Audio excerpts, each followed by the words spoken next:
En la madrugada del 1 de marzo de 1870, en un rincón remoto del nordeste paraguayo, la guerra que había cambiado para siempre la historia de Sudamérica llegó a su último combate.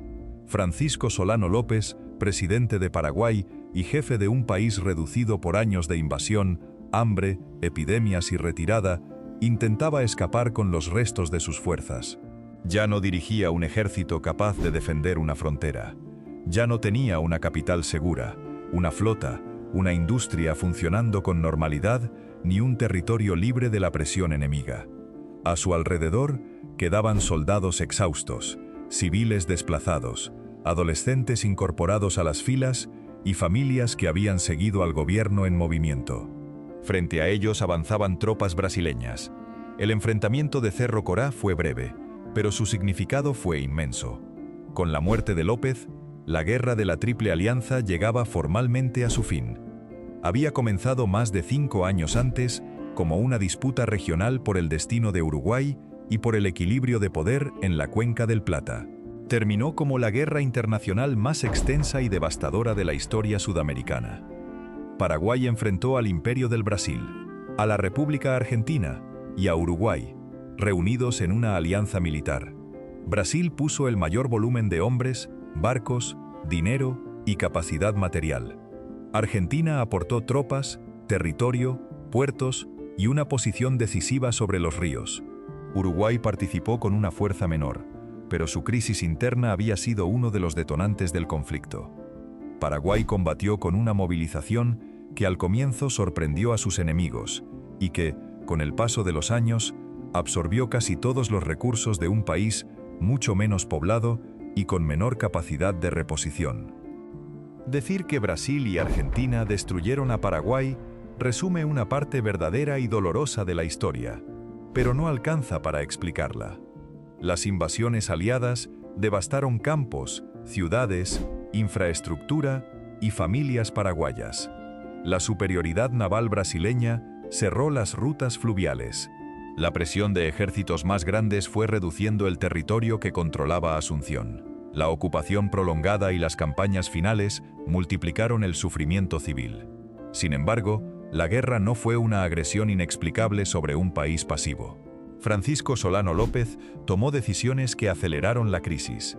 Capturó un vapor brasileño, invadió una provincia del imperio, exigió atravesar territorio argentino sin consentimiento y luego ocupó Corrientes. También prolongó la resistencia cuando la derrota convencional ya era evidente. La catástrofe paraguaya fue producida por una combinación de ambiciones regionales, decisiones políticas, errores estratégicos, desigualdad material y una guerra llevada hasta el límite. Para comprender por qué una disputa en Uruguay terminó con la destrucción de Paraguay, hay que mirar primero el mapa. En el siglo XIX, los grandes ríos del centro-sur de Sudamérica eran rutas de comercio, de comunicación y de guerra. El Paraná, el Paraguay y el Uruguay no eran simples accidentes geográficos, eran autopistas estratégicas. Quien controlaba sus pasos podía mover tropas, abastecimientos y mercancías. Quien quedaba aislado de ellos dependía de vecinos potencialmente hostiles. Paraguay no tenía litoral marítimo. Su conexión con el Atlántico dependía de la navegación por los ríos Paraná y Paraguay, y por lo tanto, de relaciones siempre delicadas con Argentina y Brasil. Después de las independencias, las fronteras heredadas de la época colonial estaban lejos de ser claras. España y Portugal habían administrado enormes espacios con límites imprecisos, tratados contradictorios y presencia desigual. Cuando surgieron nuevos estados, esos vacíos se transformaron en disputas. Brasil reclamaba zonas al norte y este de Paraguay. Argentina sostenía pretensiones sobre el Chaco y Misiones. Paraguay defendía una interpretación propia de sus fronteras. Uruguay, situado entre dos gigantes, era al mismo tiempo una nación independiente y un territorio clave para la influencia brasileña y argentina. El Paraguay que entró a la guerra no era un país aislado del mundo en el sentido absoluto, aunque durante mucho tiempo se lo describió así. Desde la independencia, había desarrollado una estructura estatal muy centralizada. Bajo el gobierno de José Gaspar Rodríguez de Francia, entre 1814 y 1840, el país limitó contactos externos, consolidó autoridad interna y redujo el poder de antiguos grupos privilegiados. Francia gobernó de manera autoritaria y dejó una sociedad vigilada por el Estado, pero también impidió que Paraguay quedara sometido de inmediato a las luchas caudillescas que desorganizaban otras regiones del Río de la Plata. Después de su muerte, Carlos Antonio López asumió una conducción igualmente fuerte, aunque más abierta al comercio y a la modernización. Durante su gobierno, Paraguay reforzó su administración, organizó un ejército, impulsó talleres, astilleros, fundiciones y líneas de comunicación. Se contrataron técnicos extranjeros, se adquirieron armas y se mejoró el transporte fluvial. La imagen de un Paraguay industrialmente autosuficiente y completamente separado del capitalismo internacional es exagerada, pero tampoco es correcto presentarlo como un país atrasado e inmóvil.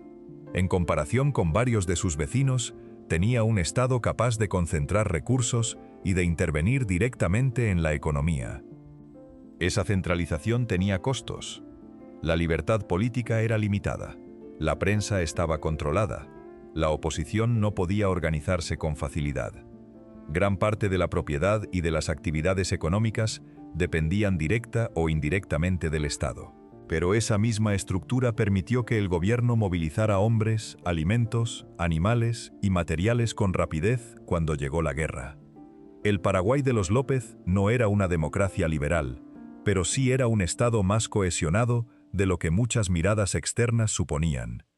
Francisco Solano López, hijo de Carlos Antonio, había pasado años en Europa y conocía de cerca la pompa de las monarquías, los ejércitos modernos y la política internacional.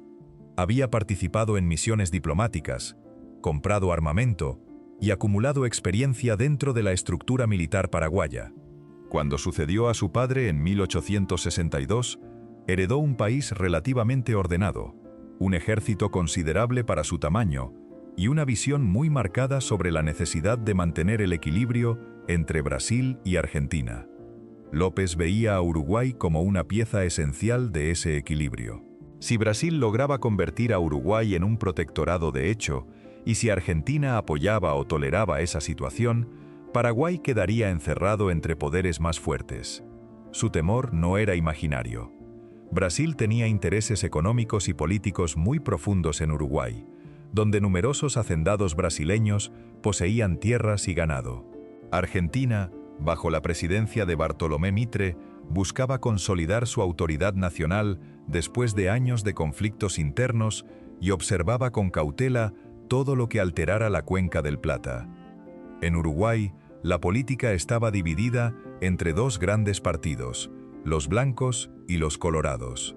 Las rivalidades no eran meramente electorales, se conectaban con intereses regionales, caudillos, redes comerciales y apoyos extranjeros.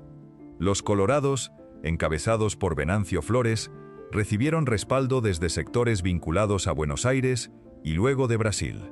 El gobierno blanco de Bernardo Berro buscó resistir esas presiones, pero la situación se deterioró. En 1863, Flores inició una revolución contra el gobierno uruguayo. El conflicto interno se mezcló con tensiones internacionales. Paraguay intentó actuar como mediador y manifestó su preocupación por una intervención brasileña. López creía que la independencia uruguaya era una garantía para la seguridad paraguaya. Brasil, por su parte, sostenía que debía proteger a sus ciudadanos y propiedades en territorio uruguayo, además de responder a reclamos contra el gobierno blanco. La diplomacia se volvió cada vez más agresiva. En 1864, el imperio presentó un ultimátum a Uruguay y preparó una intervención militar. López advirtió a Río de Janeiro que una intervención armada en Uruguay sería considerada una amenaza al equilibrio regional. El problema fue que Paraguay tenía pocas herramientas para obligar a Brasil a retroceder. No contaba con una flota capaz de desafiar a la Marina Imperial en mar abierto, ni podía proyectar poder hacia Uruguay sin atravesar territorios controlados por otros países. Sin embargo, López decidió que si Brasil intervenía, Paraguay debía responder de manera directa. Era una apuesta de enorme riesgo. En noviembre de 1864, fuerzas paraguayas capturaron el vapor brasileño Marqués de Olinda cuando navegaba por el río Paraguay. A bordo viajaban autoridades y abastecimientos vinculados a la provincia de Mato Grosso. La captura fue un acto de guerra. Poco después, tropas paraguayas invadieron Mato Grosso, entonces una vasta provincia brasileña con poblaciones dispersas, fronteras difíciles y comunicaciones lentas. La ofensiva logró éxitos iniciales. Los paraguayos tomaron fuertes, capturaron armamento y ocuparon puntos estratégicos. Brasil estaba lejos de poder responder rápidamente en esa zona. La campaña de Mato Grosso mostró una fortaleza y una debilidad de Paraguay. La fortaleza era la capacidad de movilizar tropas con sorpresa y aprovechar la distancia que separaba a Brasil de sus propias fronteras occidentales. La debilidad era que conquistar puestos aislados no resolvía el problema principal. Para obligar a Brasil a cambiar su política en Uruguay, Paraguay necesitaba una presión mucho mayor. La invasión de Mato Grosso dañaba al imperio, pero no amenazaba el centro político y económico brasileño. Para llegar a zonas más sensibles, López necesitaba abrir un nuevo frente hacia el sur. En ese punto apareció Argentina. López solicitó autorización para que tropas paraguayas atravesaran la provincia de Corrientes, cruzaran el río Paraná y atacaran el sur de Brasil, especialmente Río Grande do Sul. Bartolomé Mitre se negó. Argentina afirmaba su neutralidad y no quería permitir que un ejército extranjero cruzara su territorio. Desde la perspectiva de López, la negativa argentina favorecía a Brasil y convertía a Paraguay en una potencia encerrada. Desde la perspectiva de Mitre, aceptar el paso paraguayo habría significado comprometer al país en una guerra sin garantías y ceder soberanía sobre una provincia estratégica. López eligió la confrontación. En abril de 1865, fuerzas paraguayas capturaron buques argentinos en el puerto de Corrientes e invadieron la provincia. Para muchos argentinos, ese hecho terminó cualquier posibilidad de neutralidad. La guerra dejó de ser un conflicto bilateral entre Paraguay y Brasil. El 1 de mayo de 1865, Argentina, Brasil y el nuevo gobierno uruguayo dominado por los colorados firmaron el Tratado de la Triple Alianza. El documento establecía objetivos militares comunes y comprometía a los aliados a continuar la guerra hasta derrotar al gobierno de López. El tratado se mantuvo secreto durante un tiempo, y cuando su contenido se conoció, generó polémica. Preveía que los aliados no firmarían una paz separada con López y establecía principios para la reorganización posterior de Paraguay. Sus cláusulas territoriales y políticas alimentaron el temor paraguayo de que la guerra buscaba no solo derrotar al gobierno, sino imponer un nuevo orden en el país. Los aliados sostenían que combatían contra López y no contra el pueblo paraguayo. Sin embargo, la forma que tomó la guerra haría cada vez más difícil separar una cosa de la otra. Al inicio del conflicto, Paraguay disponía de una fuerza armada que sorprendía por su disciplina relativa y por su tamaño en relación con la población del país. Contaba con unidades de infantería, caballería, artillería, fortificaciones y una pequeña marina fluvial. Sus soldados conocían el guaraní y el español, y muchos estaban acostumbrados a una sociedad donde el Estado podía exigir servicios de manera directa. Pero el ejército paraguayo enfrentaba límites materiales importantes. La producción local podía reparar y fabricar ciertos elementos, pero no reemplazar indefinidamente armas, pólvora, textiles, medicamentos y maquinaria que dependían de importaciones. Brasil tenía una población mucho mayor, un acceso marítimo pleno, recursos financieros más amplios y una marina que, aunque debía operar en ríos difíciles, era incomparablemente superior a la paraguaya. Argentina tenía menos capacidad naval que Brasil, pero aportaba un territorio decisivo, puertos sobre el Paraná, tropas y una red política que buscaba consolidarse a nivel nacional. Uruguay contribuyó con fuerzas más pequeñas, pero su adhesión completó la coalición y confirmó que Paraguay estaba diplomáticamente aislado.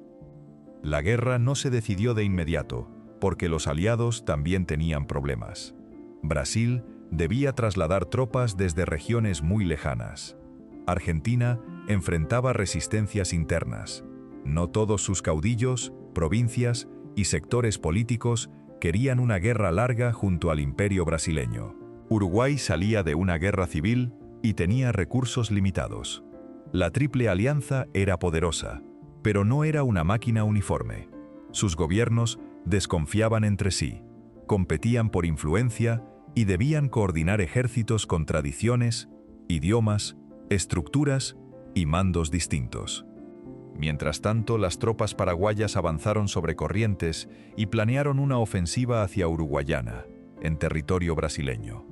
La idea era llevar la guerra al sur de Brasil, obtener victorias rápidas y quizás forzar una negociación antes de que la alianza reuniera toda su fuerza. Pero el plan se complicó desde el comienzo.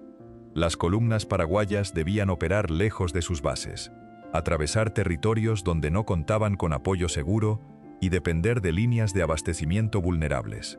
El control de los ríos era fundamental, y allí Brasil tenía una ventaja cada vez más clara. El 11 de junio de 1865 se libró el combate naval del Riachuelo, cerca de Corrientes. La escuadra paraguaya intentó sorprender a la flota brasileña en el río Paraná.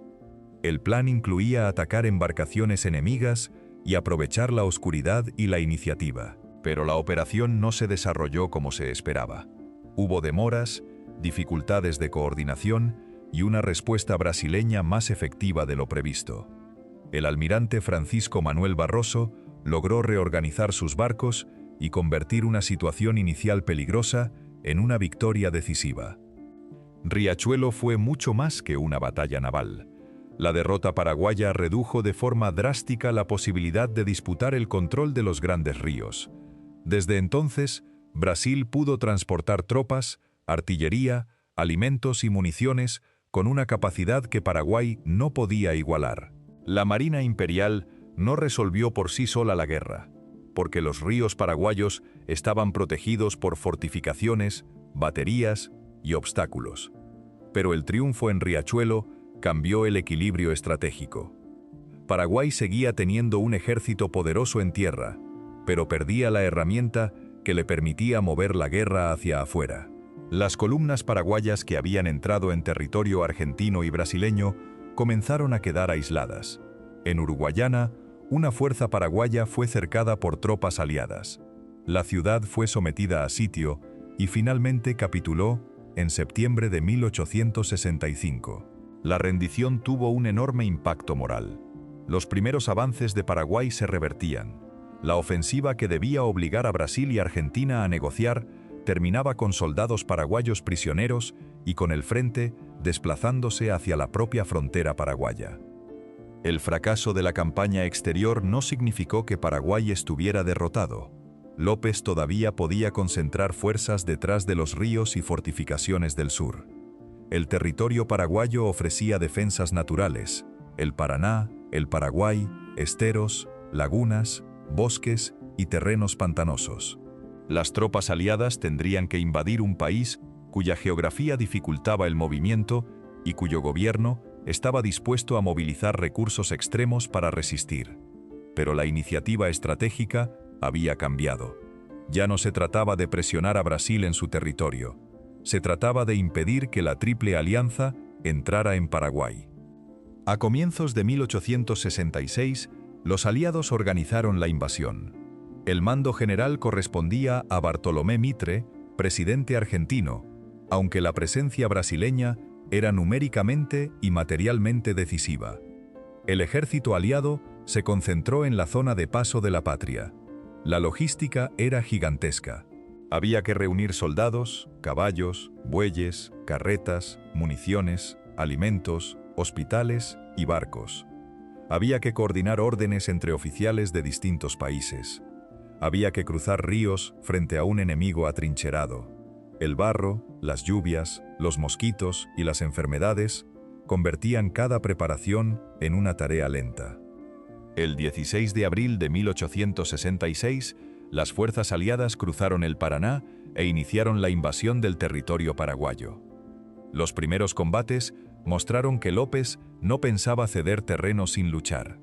Las posiciones de Itapirú, Paso de la Patria y otros puntos fueron disputadas con intensidad. Las tropas paraguayas combinaban defensas preparadas, ataques rápidos y conocimiento del terreno. Pero el avance aliado, respaldado por artillería y por la marina brasileña, logró establecer una cabeza de puente. La guerra que siguió tuvo una brutalidad distinta de la campaña anterior. Los ejércitos se enfrentaban en un espacio relativamente reducido, entre esteros, palmares, bosques y caminos que podían convertirse en pantanos. Las líneas de abastecimiento eran cortas para Paraguay, pero cada vez más sólidas para los aliados gracias al río. Los soldados vivían entre trincheras, insectos, humedad y calor. El agua podía estar contaminada. La disentería, el cólera, la fiebre y otras enfermedades causaban estragos. En muchos momentos, la enfermedad mató más que el fuego enemigo. El 2 de mayo de 1866, Paraguay lanzó un ataque en Estero Bellaco contra el campamento aliado. La ofensiva buscaba sorprender y desorganizar a las tropas antes de que consolidaran sus posiciones. Hubo confusión, combates intensos y momentos en que los paraguayos lograron penetrar en sectores del campamento. Pero la coordinación no fue suficiente para transformar el golpe inicial en una victoria decisiva. Los aliados resistieron y obligaron a las fuerzas paraguayas a replegarse. Pocas semanas después, el 24 de mayo, se libró la batalla de Tuyutí. Fue uno de los combates más grandes y sangrientos de la guerra. López intentó repetir una ofensiva sorpresa contra un ejército aliado que parecía vulnerable en su campamento. 4 columnas paraguayas avanzaron sobre distintos sectores. El plan requería sincronización, rapidez y capacidad para romper posiciones antes de que la artillería y las reservas aliadas reaccionaran. La batalla fue feroz. Los paraguayos atacaron con una determinación que impresionó incluso a sus adversarios. La infantería avanzó bajo fuego de fusiles y cañones. La caballería intentó explotar brechas, pero el terreno, la resistencia aliada y problemas de coordinación hicieron que las columnas llegaran en momentos distintos. Los aliados, aunque sorprendidos al comienzo, lograron organizar una defensa concentrada. La artillería brasileña y argentina causó enormes bajas. Al final del día, Paraguay había sufrido pérdidas que no podía reemplazar con facilidad. Tuyutí no fue solo una derrota táctica, fue una advertencia sobre el límite de la ofensiva paraguaya. El país podía movilizar hombres con gran disciplina y coraje, pero cada ataque frontal contra un enemigo con superioridad de artillería y recursos costaba una cantidad irrecuperable de soldados entrenados. La Triple Alianza también sufrió bajas importantes, pero tenía una población mucho mayor y acceso a reclutas, barcos y abastecimientos externos. Paraguay, en cambio, empezaba a gastar un capital humano que sería cada vez más difícil de reconstruir. Después de Tuyutí, el frente se estancó. Los aliados no podían avanzar fácilmente por los terrenos inundados y por las defensas paraguayas. López no podía expulsarlos mediante ataques masivos sin arriesgar nuevas pérdidas devastadoras. El barro inmovilizaba carretas, los caballos enfermaban o morían, las raciones escaseaban, los soldados pasaban semanas en campamentos donde la lluvia convertía el suelo en una mezcla de agua, excremento, restos de comida y cadáveres de animales. La guerra de maniobra se transformó en una guerra de desgaste. En septiembre de 1866, los aliados obtuvieron una victoria en Curuzú, una posición paraguaya sobre el río. La operación combinó apoyo naval brasileño y ataque terrestre. Para Paraguay, la pérdida era grave porque reducía sus defensas adelantadas. Sin embargo, pocos días después, ocurrió una de las mayores victorias paraguayas de toda la guerra.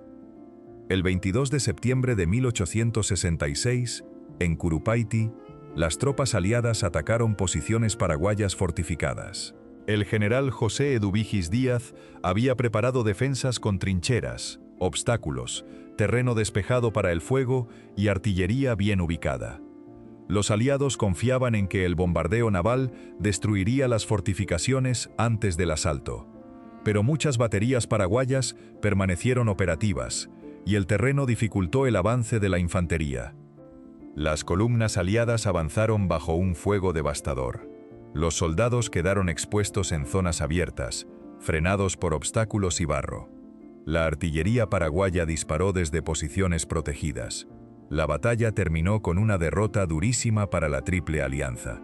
Las cifras exactas de bajas varían según las fuentes, como ocurre con buena parte de esta guerra, pero no hay duda de que fueron muy elevadas, especialmente entre argentinos y brasileños. Curupayty tuvo consecuencias profundas. En Paraguay, la victoria elevó la moral y reforzó la idea de que la invasión podía ser detenida. En los aliados, generó desánimo, discusiones y tensiones políticas. Mitre fue cuestionado. En Argentina, la guerra era cada vez menos popular en algunas provincias.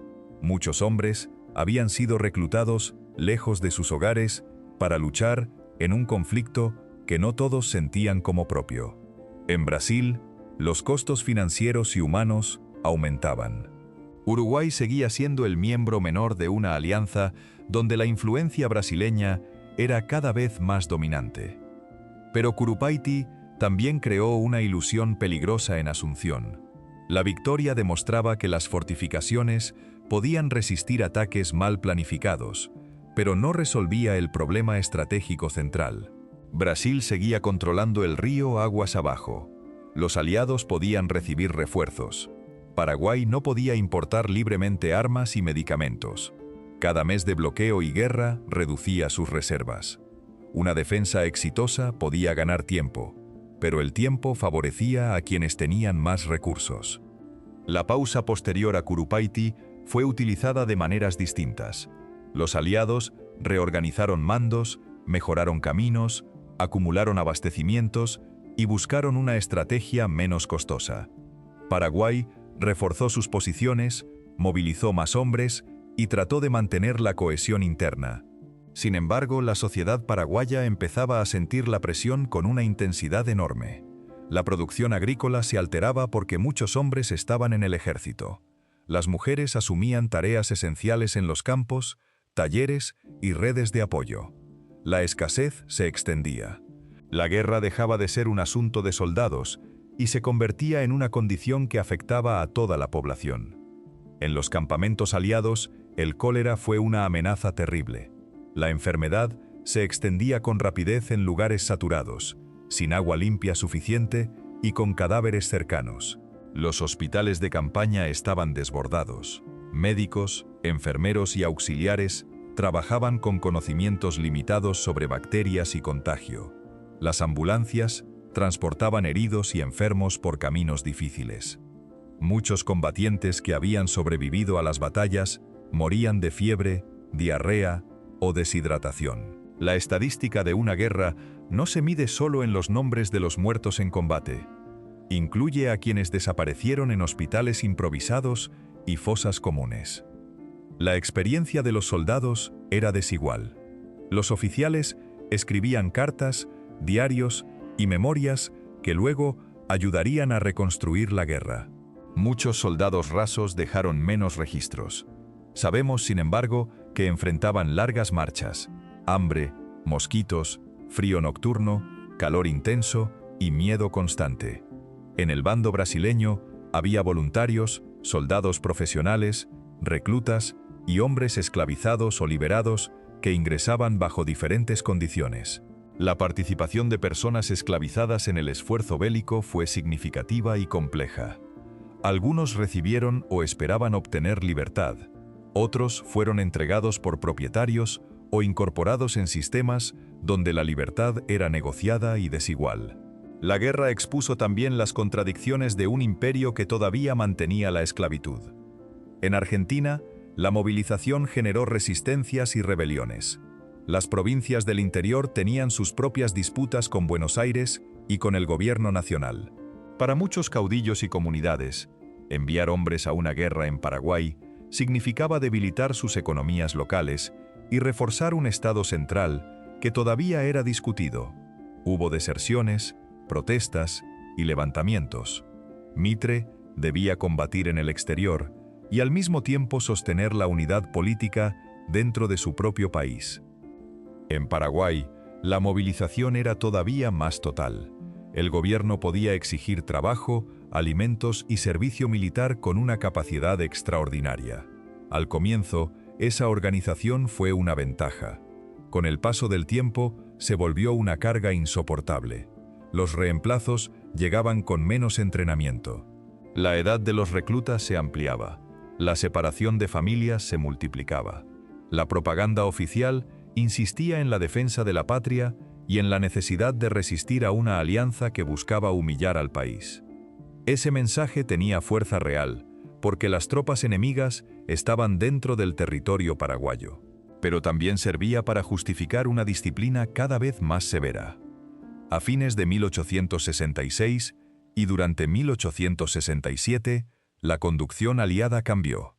El mariscal Luis Alves de Lima y Silva, conocido como el Marqués de Caxias, asumió un papel central en el mando brasileño. Caxias era un militar experimentado y entendía que no podía repetir asaltos frontales como Curupayty. Su enfoque fue más paciente.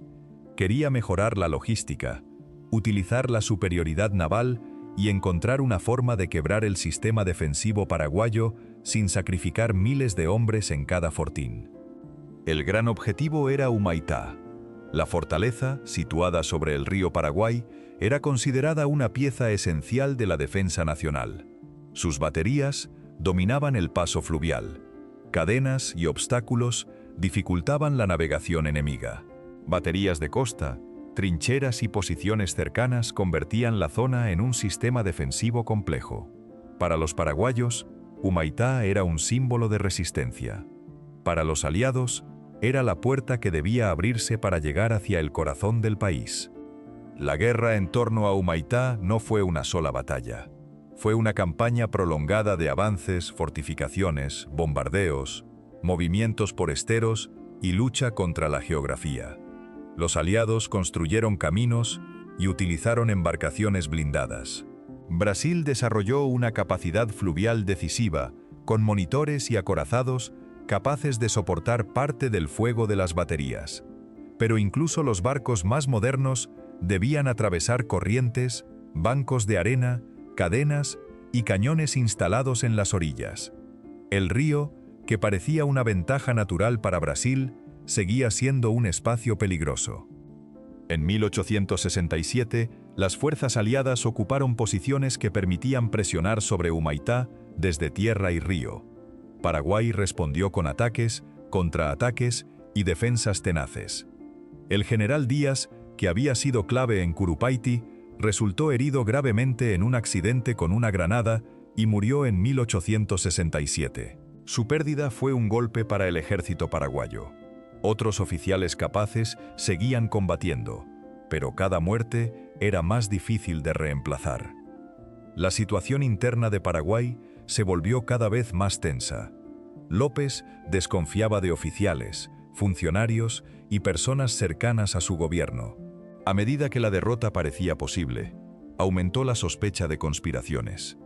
En 1868, una serie de arrestos y ejecuciones conocidas habitualmente como las persecuciones de San Fernando alcanzó a miembros de la élite política, militares, diplomáticos y personas relacionadas incluso con la familia de López. Las interpretaciones sobre la existencia y el alcance de conspiraciones reales varían, pero es indiscutible que hubo una represión severa y que el clima de miedo se extendió dentro de un país ya devastado por la invasión. La paranoia no era una rareza privada de un gobernante aislado. Era parte de una guerra donde la derrota, los rumores y las tensiones sociales podían provocar fracturas.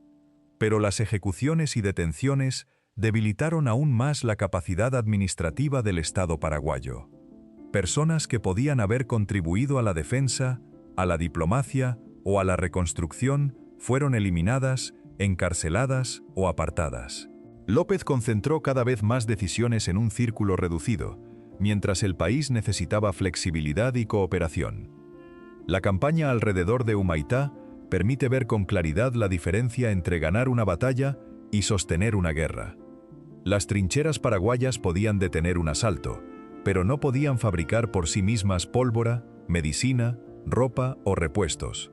El bloqueo reducía la llegada de materiales extranjeros.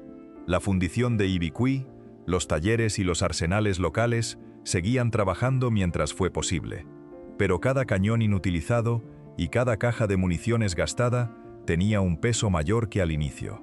La industria paraguaya no era inexistente, como afirmaban algunos relatos hostiles, pero tampoco podía igualar la capacidad de compra y reposición de un imperio conectado al Atlántico. Brasil, en cambio, podía usar el mar y los grandes puertos para importar armamento, maquinaria, telas, remedios y piezas de repuesto.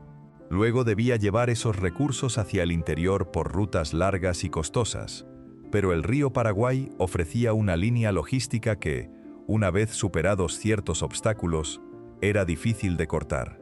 Los vapores funcionaban como depósitos flotantes, hospitales, plataformas de artillería y medios de transporte.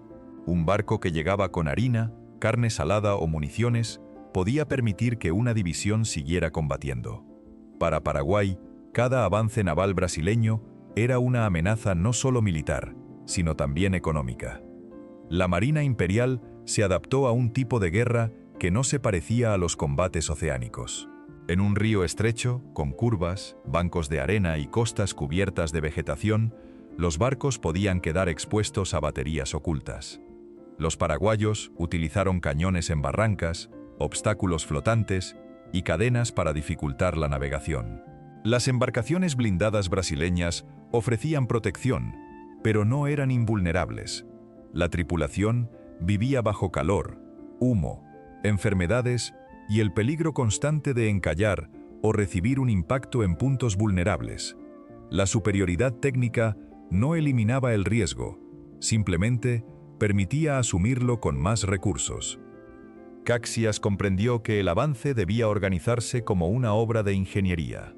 Se levantaron caminos de madera o tierra en zonas inundables, se repararon pasos, se instalaron depósitos y se coordinaron movimientos con una precisión mayor que en las primeras campañas. Los ingenieros abrían rutas donde antes había esteros, matorrales y pantanos. La artillería pesada requería plataformas y animales para ser movida.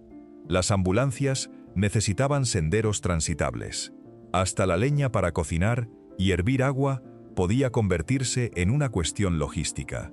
El ejército aliado no avanzó simplemente porque tuviera más hombres. Avanzó porque convirtió su superioridad material en una red de transporte capaz de sostenerlos. Ese proceso fue lento y costoso. Los soldados brasileños, argentinos y uruguayos seguían viviendo en condiciones durísimas. Muchos pasaban semanas sin recibir una paga completa. Los uniformes se desgastaban.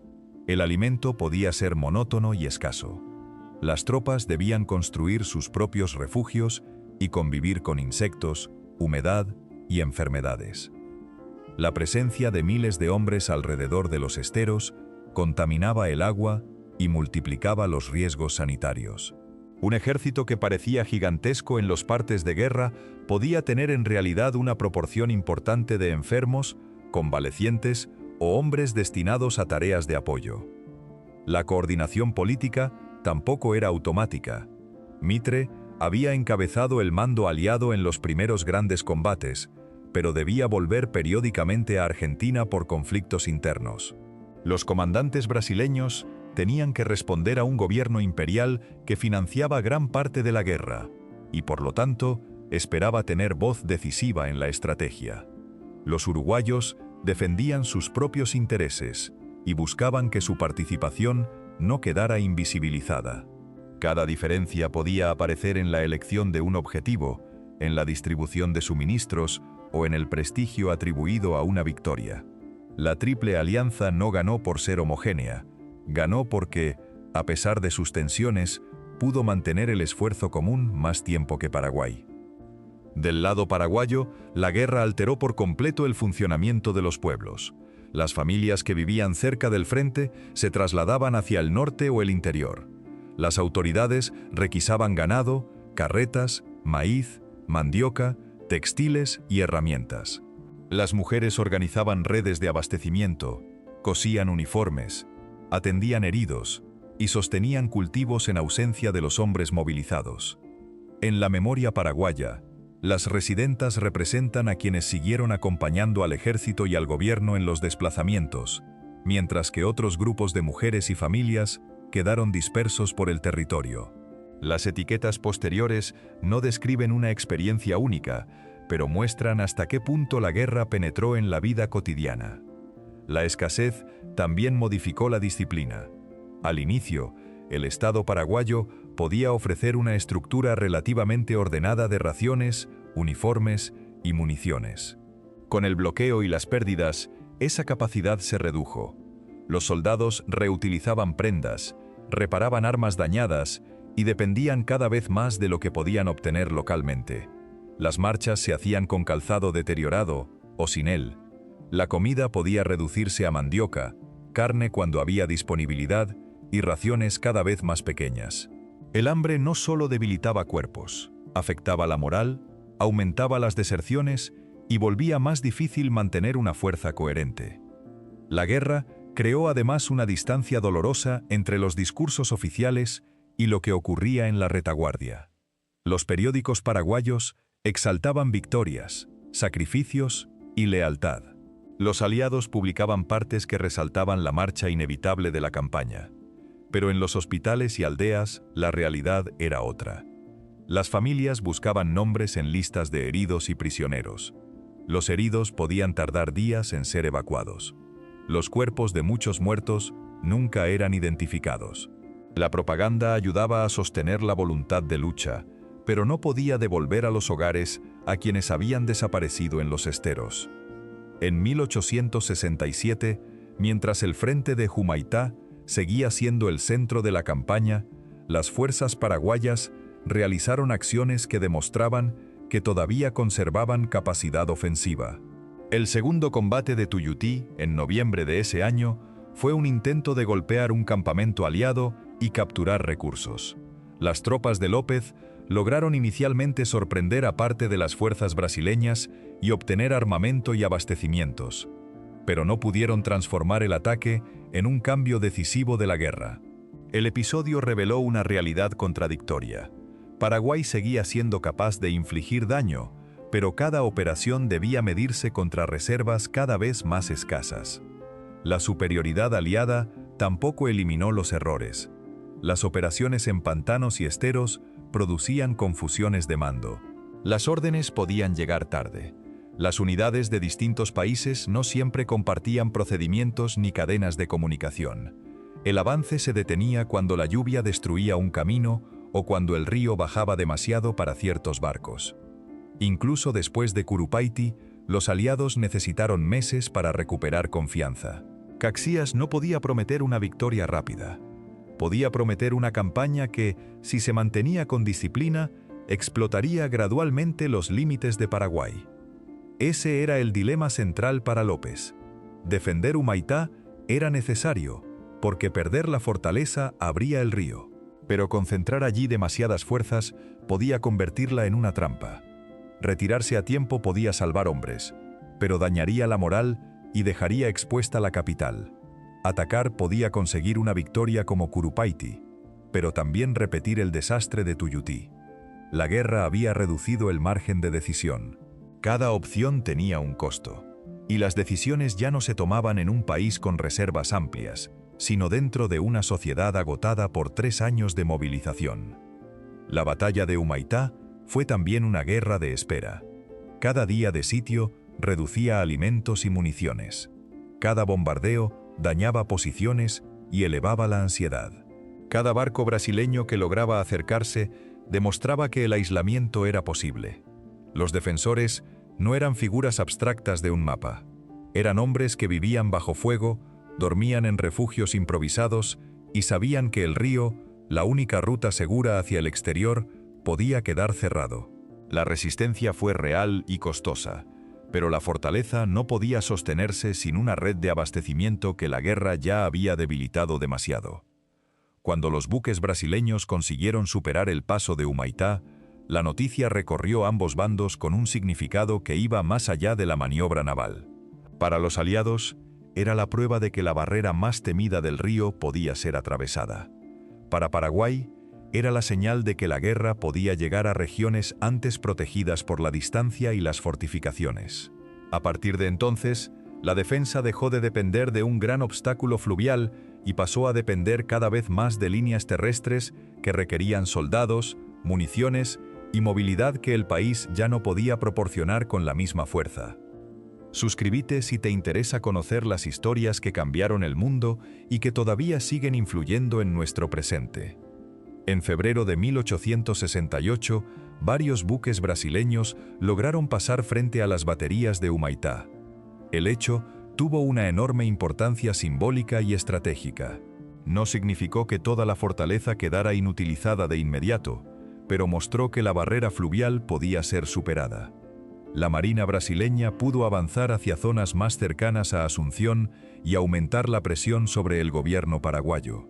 Humaitá quedó cada vez más aislada. Sus defensores sufrían escasez y bombardeos constantes. La fortaleza fue finalmente evacuada por gran parte de sus defensores y cayó en manos aliadas en julio de 1868. Su caída marcó el fin de una etapa. La línea defensiva que había protegido el acceso por el río Paraguay estaba rota. López todavía tenía ejércitos y podía organizar nuevas posiciones, pero ya no contaba con el mismo obstáculo natural para frenar el avance enemigo. La guerra entraba en su fase más destructiva dentro del territorio paraguayo. Caxias no se lanzó de inmediato contra las defensas siguientes. Sabía que el sistema de trincheras de Piquiciri podía costar miles de vidas si era atacado frontalmente. Entonces preparó una maniobra audaz: flanquear las posiciones paraguayas mediante un desplazamiento por el Chaco, del otro lado del río, y luego cruzar en un punto menos defendido. La operación exigía abrir caminos, transportar artillería y mover grandes contingentes por zonas difíciles. Era una demostración de que la superioridad aliada no se basaba solo en cantidad de hombres, sino en capacidad de ingeniería, transporte y abastecimiento. A fines de 1868, la maniobra permitió a los aliados atacar las defensas paraguayas desde una dirección inesperada.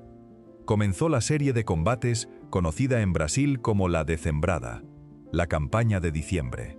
El 6 de diciembre se libró la batalla de Itororó. Los paraguayos defendieron un puente y posiciones cercanas con gran resistencia. El combate fue confuso y sangriento. Las fuerzas brasileñas tuvieron que insistir en ataques repetidos. Caxias estuvo presente y la batalla se convirtió en un símbolo de la determinación aliada, pero también del costo de avanzar contra defensas bien organizadas. Pocos días después, el 11 de diciembre, ocurrió la batalla de Abay. Las tropas paraguayas intentaron resistir, pero la superioridad numérica y material aliada empezó a imponerse con más claridad. Muchas unidades paraguayas combatían con recursos cada vez más limitados. La artillería, las municiones y la capacidad de reemplazo ya no eran las de los primeros años. La derrota abrió el camino hacia las posiciones centrales de López. Entre el 21 y el 27 de diciembre de 1868 se libraron los combates de Lomas Valentinas. Allí se concentraron algunas de las últimas grandes fuerzas paraguayas capaces de presentar una defensa organizada. López rechazó opciones de rendición o retirada que habrían reducido la destrucción inmediata, aunque también habrían significado reconocer la derrota política que había tratado de evitar durante años. Los combates fueron intensos. Los paraguayos resistieron en trincheras y posiciones elevadas, pero la presión aliada, los ataques coordinados y la falta de recursos hicieron insostenible la defensa. La caída de Lomas Valentinas dejó a Asunción expuesta. El 1 de enero de 1869, tropas brasileñas entraron en la capital paraguaya. La ciudad estaba en gran medida abandonada por el gobierno de López, que se había retirado hacia el interior. La ocupación de Asunción fue un golpe político enorme. La capital, centro administrativo y símbolo de la nación, quedaba en manos enemigas. Pero la guerra no terminaba porque López no había sido capturado ni había aceptado la paz. La ocupación de Asunción abrió una etapa difícil de narrar sin simplificaciones. Por un lado, el gobierno aliado intentó crear una administración paraguaya favorable a la alianza y preparar la reconstrucción política. Por otro, la presencia de tropas extranjeras generó saqueos, apropiaciones, violencia y una ruptura profunda de la vida urbana. El país no estaba simplemente ocupado, estaba fragmentado. Había zonas bajo control aliado, zonas bajo control de López y regiones devastadas donde la autoridad era precaria. López se retiró hacia la cordillera con los restos de su ejército y con una población civil que en muchos casos se movía junto al gobierno. La decisión de continuar la guerra fue presentada por sus seguidores como una defensa de la independencia nacional. Para sus críticos, fue una resistencia sin posibilidad militar real que expuso a civiles y reclutas muy jóvenes a sufrimientos aún mayores. Las dos dimensiones existieron al mismo tiempo. La invasión y la ocupación daban a la resistencia un contenido patriótico evidente. Pero la persistencia de la guerra también multiplicaba la destrucción de un país que ya no tenía recursos para sostenerla. En Brasil, el mando de las operaciones finales pasó a manos de Gastón de Orleans, conde de U, yerno del emperador Pedro II. Su campaña en la cordillera buscaba terminar con la resistencia de López. Las tropas brasileñas y sus aliados perseguían columnas paraguayas por caminos cada vez más difíciles. La guerra se volvía una combinación de persecución, ataques a posiciones improvisadas y presión sobre poblaciones desplazadas. El frente ya no se parecía a las grandes batallas de 1866. Era una guerra donde la separación entre ejército y sociedad civil se hacía cada vez más borrosa. En agosto de 1869, la localidad de Piribebuy fue atacada y tomada por fuerzas aliadas. La defensa paraguaya fue intensa y el asalto dejó una memoria dolorosa. En el contexto de esa fase final, la violencia alcanzó niveles extremos. Los relatos sobre ejecuciones, incendios y represalias muestran una guerra que había perdido cualquier ilusión de límite. El objetivo ya no era solo ocupar terreno, era quebrar la capacidad de López de seguir organizando resistencia. Pocos días después, el 16 de agosto de 1869, tuvo lugar la batalla de Acosta Ñu. Es uno de los episodios más trágicos y discutidos de la memoria paraguaya. Las fuerzas que defendían la zona incluían combatientes muy jóvenes, junto con soldados de mayor edad y elementos de apoyo. La presencia de niños y adolescentes en las filas refleja hasta qué punto la movilización paraguaya había alcanzado a la sociedad entera. El combate terminó con una derrota paraguaya y con un costo humano enorme. En Paraguay, Acosta Ñu se recuerda como símbolo del sacrificio de la infancia y de la devastación nacional. La fecha es conmemorada como Día del Niño en memoria de esa tragedia. No hay que imaginar, sin embargo, que todos los jóvenes presentes eran idénticos, ni que cada relato posterior puede tomarse como una descripción literal de cada minuto de la batalla. Las memorias nacionales suelen transformar episodios traumáticos en símbolos, pero la realidad esencial no está en discusión. La guerra había llegado a un punto donde adolescentes y niños eran incorporados, desplazados o alcanzados por el combate. Esa sola realidad muestra el grado de agotamiento y destrucción al que había llegado Paraguay. La campaña final continuó durante meses. López se movía hacia el norte y el este, buscando refugio, recursos y la posibilidad de mantener una estructura política mínima. Sus fuerzas eran cada vez más pequeñas. Los soldados sufrían hambre, enfermedades y falta de armas. Las familias que acompañaban las columnas padecían las mismas carencias. Los aliados perseguían a un enemigo que ya no podía amenazar seriamente la seguridad de Brasil o Argentina, pero cuya existencia impedía declarar terminada la guerra y consolidar un nuevo orden político. El 1 de marzo de 1870, en Cerro Corá, tropas brasileñas alcanzaron la columna de López. Durante el combate, el presidente paraguayo resultó herido y murió. La frase que la tradición le atribuye en ese momento, según la cual moriría con su patria, se volvió parte central de la memoria nacional paraguaya. Sin embargo, como ocurre con muchas frases célebres pronunciadas en medio de una batalla, su formulación exacta no puede verificarse con certeza absoluta. Lo seguro es que su muerte puso fin al último foco de resistencia organizada. La guerra de la Triple Alianza había terminado. Pero el final militar no significó paz inmediata para la población paraguaya. El país estaba devastado. Campos abandonados, pueblos destruidos, pérdida de ganado, infraestructura dañada, hogares sin hombres adultos, viudas, huérfanos, heridos y prisioneros formaban parte del paisaje de posguerra.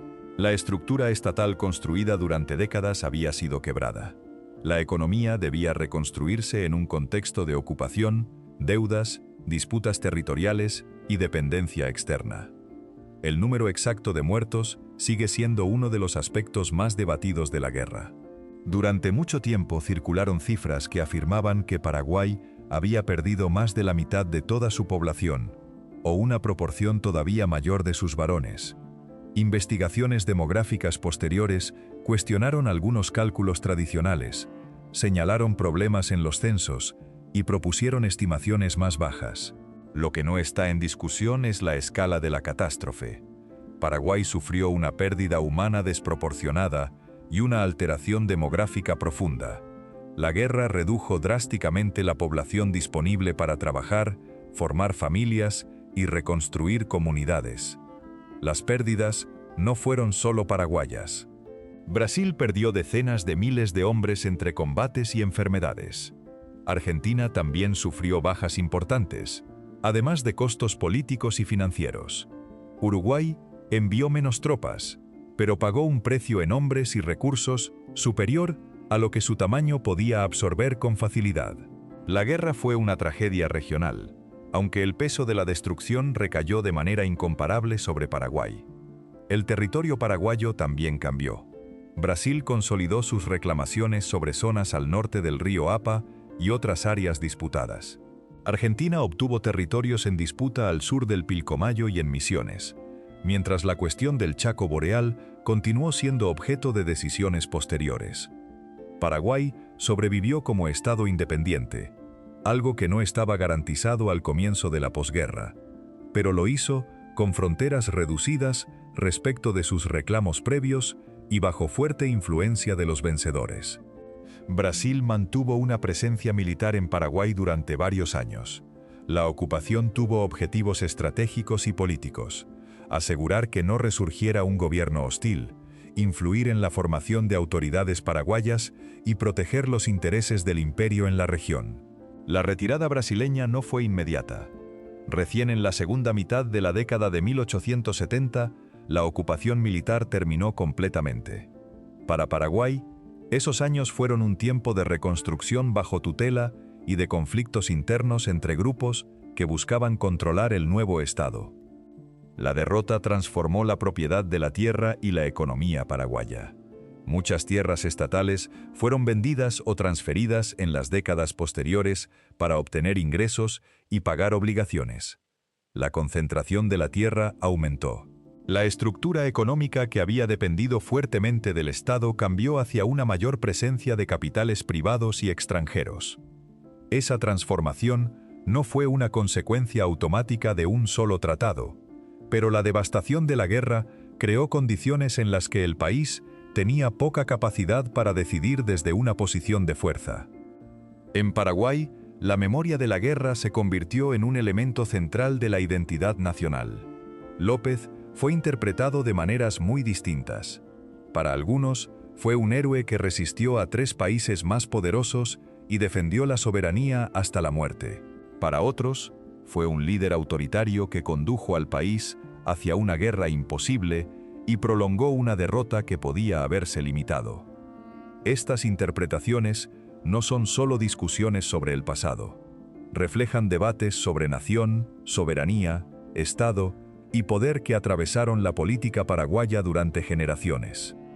La figura de Elisa Lynch también quedó envuelta en mitos y controversias. Compañera de López, fue presentada por algunos relatos como una mujer ambiciosa y responsable de influir en decisiones militares, mientras otras interpretaciones la muestran como objeto de campañas de difamación posteriores. Su presencia en la memoria de la guerra revela cómo las mujeres fueron juzgadas, utilizadas y simbolizadas en narraciones nacionales. Más allá de las leyendas, la experiencia de las mujeres paraguayas fue decisiva.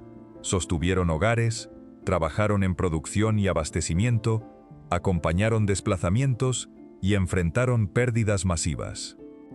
En Brasil, la guerra tuvo consecuencias profundas para el imperio. El esfuerzo bélico fortaleció al ejército como institución. Oficiales que habían combatido durante años desarrollaron una identidad corporativa más fuerte y empezaron a cuestionar aspectos del orden político imperial.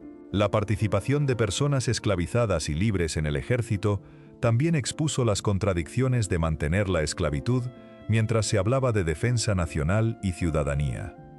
La guerra no causó por sí sola la abolición de la esclavitud en 1888 ni la caída de la monarquía en 1889, pero contribuyó a crear un contexto de cambios, tensiones y nuevas expectativas.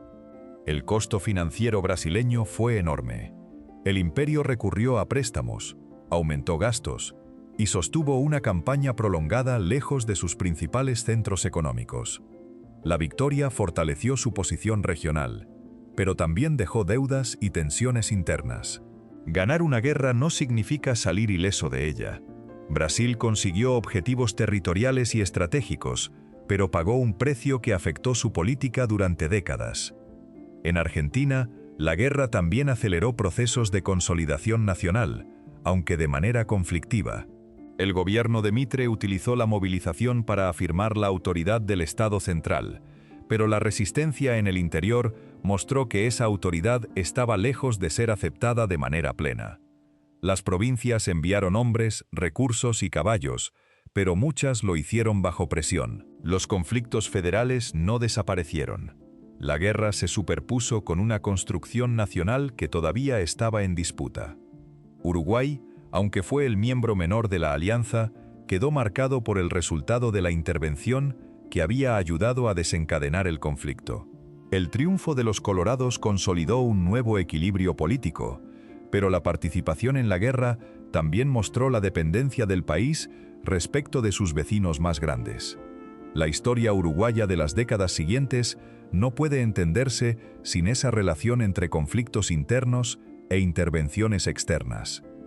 Durante mucho tiempo, una explicación muy difundida sostuvo que Gran Bretaña había provocado la guerra de la Triple Alianza para destruir un Paraguay independiente y económicamente exitoso. Esta interpretación ganó fuerza porque el Reino Unido tenía intereses comerciales y financieros importantes en la región, porque Brasil y Argentina recurrieron a créditos británicos y porque la guerra abrió oportunidades económicas para comerciantes extranjeros. Sin embargo, la investigación histórica no respalda la idea de una conspiración británica que haya diseñado o dirigido el conflicto desde el comienzo. Gran Bretaña comerciaba con todos los países involucrados y buscaba estabilidad para sus rutas e inversiones. No necesitaba una guerra larga que destruyera mercados y multiplicara riesgos. Las decisiones centrales que llevaron al conflicto fueron tomadas por gobiernos sudamericanos: la intervención brasileña en Uruguay, la respuesta de López, la negativa argentina al paso de tropas, la invasión de Corrientes y la formación de la alianza. Reconocer la influencia económica británica no obliga a convertirla en una causa única. La guerra fue producto de una crisis regional con actores locales que tenían intereses propios y capacidad de decisión. También es simplista afirmar que Paraguay era un paraíso igualitario destruido por potencias envidiosas. El país tenía una administración central fuerte, ciertos avances en infraestructura y una economía dirigida por el Estado, pero también una vida política autoritaria, desigualdades sociales y una población sometida a controles importantes. Del mismo modo, es insuficiente describir a López como un villano aislado responsable de todo. Su liderazgo autoritario, sus errores y sus decisiones fueron cruciales, pero actuó en un sistema regional donde Brasil y Argentina defendían intereses expansivos, y donde la soberanía de países pequeños como Paraguay y Uruguay era frágil. La guerra fue, en gran medida, una lucha por el control de un espacio regional. Los ríos, los puertos, las fronteras y los gobiernos de Uruguay eran piezas de un tablero donde Brasil buscaba seguridad e influencia. Argentina quería afirmar su unidad y Paraguay temía quedar subordinado. López calculó que podía alterar ese equilibrio mediante una ofensiva rápida. Se equivocó sobre la capacidad de respuesta de sus adversarios, sobre la disposición argentina a mantenerse neutral y sobre los límites materiales de su propio país. Los aliados también cometieron errores. Subestimaron la resistencia paraguaya. Creyeron que la guerra sería breve. Sufrieron derrotas como Curupayty y enfrentaron problemas de coordinación, enfermedad y descontento interno. Pero su ventaja estructural era demasiado grande. Brasil podía sostener una marina poderosa y reclutar más hombres. Argentina ofrecía una base territorial esencial. Los ríos permitían transportar recursos. Uruguay completaba la legitimidad política de la alianza. Con el paso del tiempo, esa diferencia se volvió decisiva. La logística fue una de las grandes protagonistas invisibles. Los barcos brasileños no solo disparaban cañones, llevaban alimentos, municiones, hospitales, reemplazos y comunicaciones. Las carreteras y caminos abiertos por los aliados permitieron mover artillería pesada. Los depósitos construidos cerca de los ríos hicieron posible mantener ejércitos enormes. Paraguay, bloqueado y aislado, tuvo que reutilizar armas capturadas, fabricar recursos con materiales limitados y depender de una economía cada vez más agotada. El agua, los esteros y el clima también decidieron la guerra. En temporadas de lluvia, los caminos se hundían, las carretas quedaban atrapadas, los campamentos se inundaban. En períodos de calor, la falta de agua limpia favorecía enfermedades. Los mosquitos y la humedad debilitaban a tropas que ya vivían con raciones insuficientes. La geografía paraguaya no fue un escenario neutral. Al principio ayudó a frenar a los invasores. Con el tiempo, la marina brasileña y la ingeniería aliada lograron convertir parte de esas dificultades en ventajas. En las batallas, la tecnología tenía límites claros. Los fusiles de avancarga y retrocarga, la artillería de distintos calibres, los barcos blindados y las fortificaciones podían cambiar el resultado de un combate. Pero un soldado sin comida, sin calzado o enfermo de cólera no podía aprovechar esa tecnología. Los ejércitos del siglo XIX dependían de animales de carga, pasturas, leña, caminos y ríos. La guerra moderna comenzaba a mostrar nuevas armas, pero todavía estaba atada a necesidades básicas de supervivencia. La propaganda fue otra arma importante. En Paraguay, los periódicos y las imágenes oficiales buscaban presentar la guerra como una defensa heroica de la patria frente a invasores. En Brasil y Argentina, la prensa podía describir a López como un tirano cuya derrota liberaría al pueblo paraguayo. Esos discursos servían para movilizar apoyo, justificar sacrificios y ocultar contradicciones. Pero la experiencia real de los soldados y civiles era más compleja. Un brasileño reclutado por necesidad, un argentino enviado desde una provincia lejana, un uruguayo que había vivido una guerra civil y un paraguayo defendiendo su pueblo, podían tener motivaciones muy diferentes a las proclamadas por sus gobiernos. La destrucción de Paraguay no debe medirse solo por los muertos, debe medirse por el tiempo perdido, por las familias que no pudieron recuperarse, por los niños que crecieron sin padres, por las comunidades que cambiaron de lugar y por una economía que tuvo que empezar de nuevo en condiciones de dependencia. Durante décadas, la escasez de hombres adultos alteró matrimonios, trabajo y estructuras familiares. Las mujeres se convirtieron en figuras centrales de la reconstrucción, no como una imagen abstracta de sacrificio, sino porque la supervivencia cotidiana dependía de su trabajo. Al mismo tiempo, la posguerra no fue una historia de desaparición total. Paraguay no dejó de existir. Sus habitantes reconstruyeron pueblos, reanudaron cultivos, crearon nuevas instituciones y mantuvieron una lengua y una cultura propias. La supervivencia del Estado paraguayo, a pesar de la devastación, fue significativa. El país no quedó anexado por Brasil o Argentina, aunque esa posibilidad fue discutida en ciertos momentos. La continuidad nacional se convirtió en parte del significado que la guerra tendría para generaciones posteriores. La pregunta de por qué López no aceptó una paz antes del final sigue siendo difícil. Parte de la respuesta está en su personalidad y en su visión del poder. Había construido un régimen donde la derrota personal podía parecer equivalente a la destrucción nacional. Parte está en el miedo a las condiciones que los vencedores impondrían. Parte está en una cultura política donde rendirse a invasores era visto como una traición.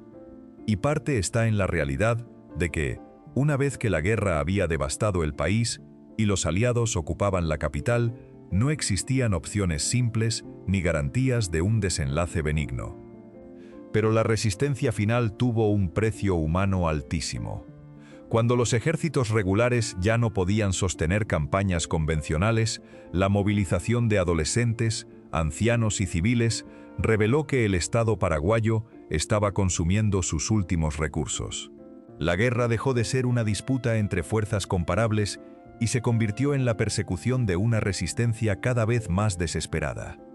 En ese punto, la frontera entre patriotismo y sacrificio inútil se volvió una de las grandes heridas morales de la historia paraguaya. La guerra de la Triple Alianza dejó una lección que todavía incomoda. Los conflictos regionales pueden comenzar con objetivos limitados y terminar alterando la vida de generaciones enteras. Brasil quería intervenir en Uruguay y proteger intereses que consideraba estratégicos. López quería impedir que el equilibrio del Plata se inclinara contra Paraguay. Argentina quería defender su soberanía sobre Corrientes y consolidar su autoridad nacional. Uruguay atravesaba una guerra civil. Cada gobierno tomó decisiones pensando en ventajas inmediatas. Nadie, al comienzo, podía medir con precisión el nivel de destrucción que producirían 5 años de combate. La escala de la guerra se explica también por la falta de mecanismos eficaces para detenerla. Hubo mediaciones y propuestas diplomáticas, pero la desconfianza era demasiado grande. Después de la invasión de Corrientes y la firma del tratado, los aliados se comprometieron a no negociar por separado. Después de las victorias paraguayas, López se convenció de que todavía podía revertir la situación. Después de la caída de Humaitá y Asunción, la guerra se transformó en una cuestión de supervivencia para su gobierno. Cada etapa cerraba puertas que en otra circunstancia podrían haber conducido a una negociación. Los tratados y documentos diplomáticos muestran que los gobiernos hablaban de fronteras, indemnizaciones, navegación y legitimidad política. Pero detrás de esos términos había vidas concretas. Un campesino paraguayo que perdía su cosecha no discutía el equilibrio del Plata, necesitaba alimentar a su familia. Un soldado argentino enfermo en un campamento no calculaba la influencia de Buenos Aires, necesitaba agua limpia y un médico. Un hombre esclavizado que veía en el uniforme brasileño una posible vía hacia la libertad sabía que la guerra podía cambiar su condición, pero también podía costarle la vida. La historia militar solo se entiende por completo cuando se observa esa distancia entre los grandes objetivos y la experiencia de quienes pagaban el precio. La guerra alteró las relaciones entre Estado y ciudadanía en los 4 países. En Brasil, el reclutamiento, los voluntarios y la presencia de personas esclavizadas en el esfuerzo militar abrieron debates sobre quién tenía derecho a pertenecer a la nación. En Argentina, la resistencia a la movilización mostró que la unidad nacional no era un hecho consumado. En Uruguay, la victoria colorada reordenó el poder interno. En Paraguay, la movilización extrema dejó una huella que relacionó la nación con la idea de sacrificio colectivo. También transformó el modo en que Sudamérica imaginaba la guerra. Antes de 1864, los conflictos regionales habían sido frecuentes, pero ninguno había alcanzado esa duración, esa intensidad ni ese grado de movilización. La guerra de la Triple Alianza mostró que los estados sudamericanos podían utilizar ferrocarriles, vapores, telégrafos, prensa sistemas de reclutamiento y créditos internacionales para sostener campañas prolongadas. Fue una guerra de transición. Todavía dependía de caballos, bueyes y ríos, pero ya utilizaba tecnologías y estructuras administrativas que anticipaban conflictos posteriores. El telégrafo, por ejemplo, acortó ciertas distancias entre gobiernos y frentes. Las órdenes podían viajar más rápido que antes, aunque no siempre llegaban a tiempo ni resolvían la confusión de una batalla. Los vapores permitieron mover tropas y suministros con una velocidad imposible para los transportes terrestres tradicionales. Las armas de fuego tenían un alcance y una cadencia que aumentaban el costo de los ataques frontales. Las fortificaciones de tierra, madera y artillería podían resistir durante semanas. Humaitá y Curupayty demostraron que la defensa bien preparada podía detener temporalmente a fuerzas superiores. Pero ninguna innovación eliminó el caos. Las comunicaciones se interrumpían. Los barcos encallaban, los caballos morían, las municiones se mojaban, los soldados desertaban, los médicos no daban abasto, las alianzas políticas se tensaban. La guerra seguía siendo una actividad humana sometida a errores, miedo, enfermedades y decisiones tomadas con información incompleta. Por eso los planes más ambiciosos podían fracasar y las victorias más grandes podían no producir una paz. La memoria pública de la guerra fue cambiando con el tiempo. En Paraguay, las generaciones posteriores buscaron explicaciones para una derrota tan devastadora. Algunas construyeron una imagen heroica de resistencia absoluta. Otras denunciaron la irresponsabilidad de López. En Brasil, la guerra fue presentada durante décadas como una victoria nacional y una campaña de civilización contra un tirano, aunque las investigaciones posteriores mostraron las contradicciones y violencias de esa narrativa. En Argentina, la memoria estuvo atravesada por debates sobre Mitre, el centralismo porteño y el costo de enviar tropas a un conflicto que dividía al país. En Uruguay, la guerra quedó ligada a la lucha entre blancos y colorados. Los historiadores siguen discutiendo causas, cifras y responsabilidades. No existe una explicación única porque el conflicto fue producto de múltiples procesos. La cuestión uruguaya fue fundamental, las fronteras y la navegación fluvial también. La ambición de López y su lectura equivocada de la respuesta argentina fueron decisivas. La intervención brasileña no puede ser separada de sus intereses regionales. La política de Mitre tampoco fue una reacción automática. Buscaba defender soberanía, pero también fortalecer la posición de Argentina en la Cuenca del Plata. La historia no necesita elegir un solo culpable para reconocer que algunas decisiones tuvieron consecuencias mucho más graves que otras. La palabra destrucción, aplicada a Paraguay, debe usarse con cuidado, pero no debe evitarse. Hubo destrucción material, demográfica y política. Hubo muerte en escala masiva. Hubo ocupación. Hubo pérdida territorial. Hubo hambre. Hubo ruptura de familias y de redes económicas. Sin embargo, destruir no fue lo mismo que borrar.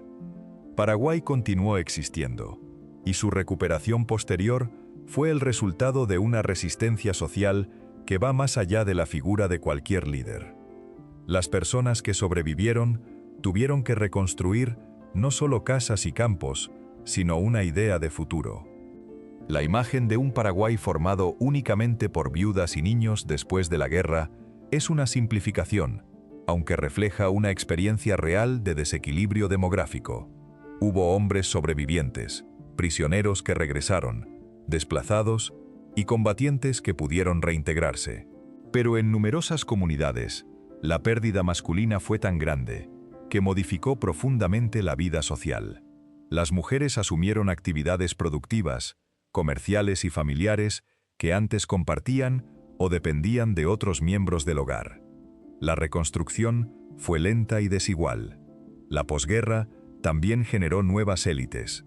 Personas vinculadas a los vencedores, comerciantes extranjeros, militares y políticos locales compitieron por tierras y cargos. El Estado paraguayo posterior a 1870 no fue una continuación simple del Estado de los López. Su base económica sus relaciones internacionales y su estructura política cambiaron. La guerra abrió la puerta a un período de inestabilidad, golpes, disputas y dependencia que marcaría las décadas siguientes. Para Brasil, la victoria no resolvió todas las amenazas en el Plata. La influencia sobre Paraguay le dio seguridad en ciertas fronteras, pero la guerra no eliminó la competencia regional ni evitó nuevos conflictos en Sudamérica. Para Argentina, el control de corrientes y la obtención de territorios reforzaron su posición, pero el país continuó enfrentando disputas internas, campañas contra pueblos indígenas y debates sobre federalismo. Para Uruguay, la estabilidad conseguida fue relativa. La región del Plata seguía siendo un espacio donde las decisiones de un país afectaban a todos los demás. Quizás la lección más dura sea que la superioridad material no vuelve una guerra menos cruel. La Triple Alianza tenía más recursos, pero tuvo que aprender a usarlos en un terreno difícil. Paraguay tenía menos recursos, pero pudo resistir durante años gracias a su organización inicial, a sus fortificaciones y a la capacidad de movilización del Estado. Cuando esa resistencia fue superada, la guerra no se detuvo de inmediato. Al contrario, entró en una fase donde la derrota militar produjo más sufrimiento civil. La relación entre guerra y memoria es especialmente intensa en Paraguay. Los nombres de Humaitá, Tuyutí, Curupaiti, Lomas Valentinas, Piribebuy, Acostañú y Cerro Corá no son solo lugares. Son referencias de una historia nacional atravesada por la defensa, la pérdida y la supervivencia. Cada uno concentra relatos familiares, monumentos, aniversarios y discusiones políticas. Los nombres de Riachuelo, Uruguayana, Itororó y Abay también ocupan un lugar importante en la memoria brasileña y argentina. La misma batalla puede significar resistencia para un país y victoria para otro. La guerra enseñó que los mapas son frágiles cuando están sostenidos por fuerzas desiguales.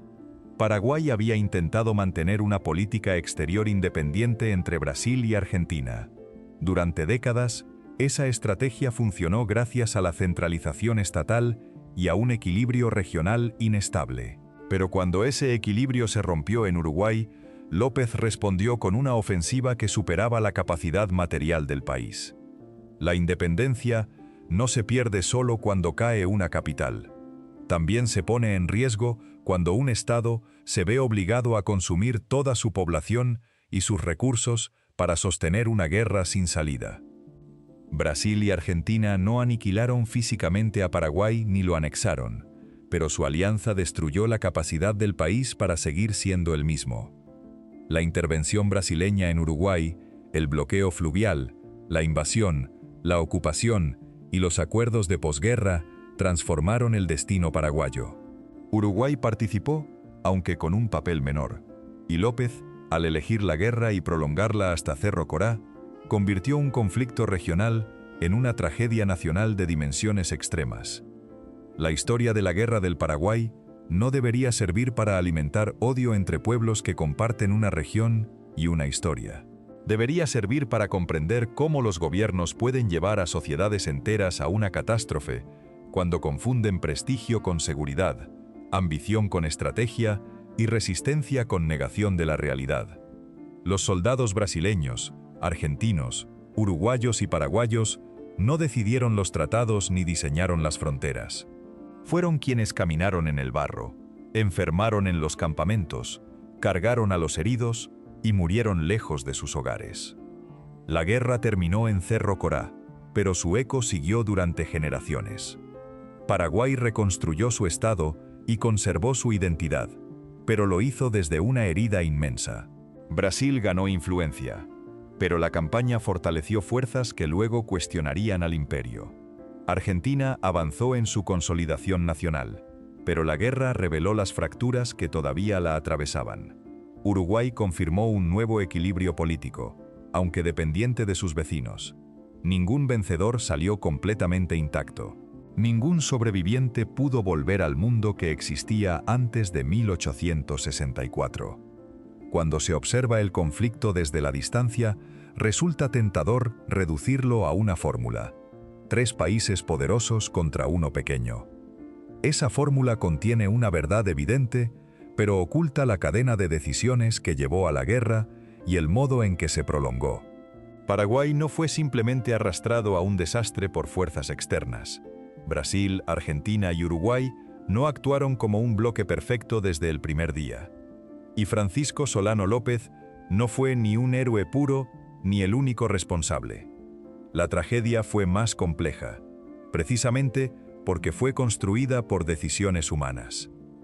La Guerra de la Triple Alianza fue una advertencia sobre el precio de subestimar a un enemigo, sobre el peligro de creer que una ofensiva rápida resolverá una crisis y sobre la crueldad de convertir a toda una sociedad en recurso militar. También fue una demostración de que el poder regional puede cambiar de forma violenta cuando ríos, fronteras, comercio y política interna se cruzan. En los campos inundados de Tuyutí, bajo los cañones de Humaitá y en las montañas de Cerro Corá, se decidió mucho más que el destino de un gobierno. Se decidió la forma en que Paraguay recordaría su propia existencia. Al final, la destrucción de Paraguay no fue una cifra ni una imagen única. Fue un proceso de años. Una familia que no recibió el regreso de un hijo, una mujer que asumió sola la producción de su hogar, un soldado que murió de cólera antes de disparar un arma, un niño arrastrado a una guerra de adultos, un pueblo abandonado, un río convertido en ruta de invasión y una capital ocupada. Fue la suma de miles de historias que los partes militares no alcanzaron a registrar. Por eso, la pregunta no es solamente cómo Brasil y Argentina destruyeron a Paraguay. La pregunta más profunda es cómo una región que compartía ríos, comercio, vínculos familiares y una historia de independencia terminó por aceptar una guerra que llevó a uno de sus países al borde del colapso. La respuesta está en el miedo al poder vecino, en la ambición política, en la falta de confianza, en errores de cálculo y en la incapacidad de detener la violencia una vez que empezó. Paraguay sobrevivió. Esa es quizá la última y más importante parte de la historia. Sobrevivió a la derrota, a la ocupación, a la pérdida y a una reconstrucción desigual. Su idioma, su memoria y su identidad siguieron existiendo. Pero la guerra dejó una marca que todavía se percibe cuando el país recuerda a sus muertos, discute a sus líderes y mira el mapa de lo que fue y de lo que quedó. Suscríbete si te gustó este video y querés seguir descubriendo las historias ocultas detrás de los grandes conflictos de la humanidad.